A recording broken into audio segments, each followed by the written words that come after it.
ညုံညံ့မှာမကျင်းနာတမတွင်တွင်စီးရှာရတဲ့အလွန်မျက်ရည်ချောင်းလေးဖြစ်ခါနေတမြေဒီကြတော့ရွှေရလေးရဲ့ငယ်နေတန်ရောစင်မြေတန်းတော့ငါသူပြောခဲ့တာတွေခုနေကမြမမေ့နေပြီလားချစ်ရင်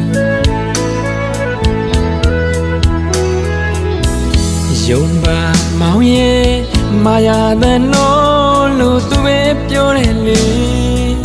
ပိုးဆုံးကျူလေးငယ်လေးရောက်တဲ့ဝါလာမင်းထပ်တာမ